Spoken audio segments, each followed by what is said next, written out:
I'm a poet, by the way. I pay attention to words. He said we need to own our continent. Now that's a very profound statement because he spoke about the free trade area. That's the next big thing in global economics. And there are people aiming to own that. And am I going to blame them for owning it? No. It's a global village, as they call it. But whether they own that or not depends on us. And these are some of the themes that our brother, Prof. Lumumba, would talk about, like he did when we met in Rwanda recently.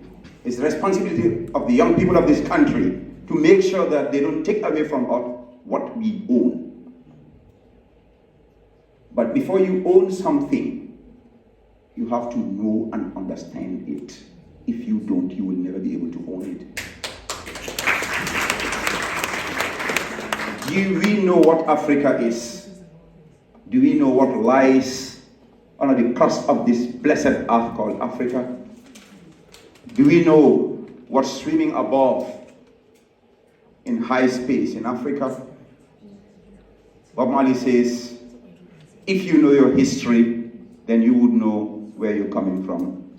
Then you would not stop to ask me, who the heck do you think I am? That's a very profound statement. So the task is for us to own, to know what we own. Otherwise, we can't own it. You know, there are stories of colonialism back home where the colonialists came with a mirror and some salt and they gave spades of land. If they knew the value of the land, would they give it away for a mirror and some shotgun? No. My mother has a fantastic proverb.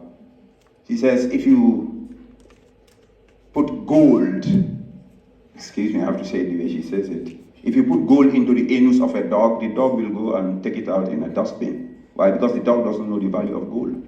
So we got to know what we have first to be able to own it and to protect it. And it is your responsibility to own it and to protect it. And I believe you will. You know why? Because we're sitting down here, young people like Fatu, young people like you, coming here to engage in the most important activity that you can, engagement and cross-fertilization of ideas. It's not about the gold mines and the oil reservoirs. Natural resources, why Nigeria is richer than Dubai. But where do you want to go to? We're going to go to Dubai.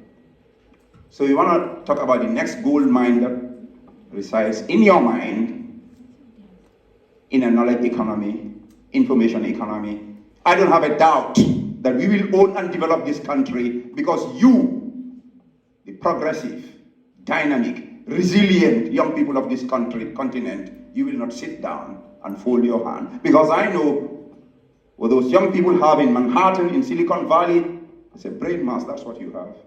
I believe the next Steve Jobs could come from Morocco or Gambia or South Africa. And I see the next Steve Jobs.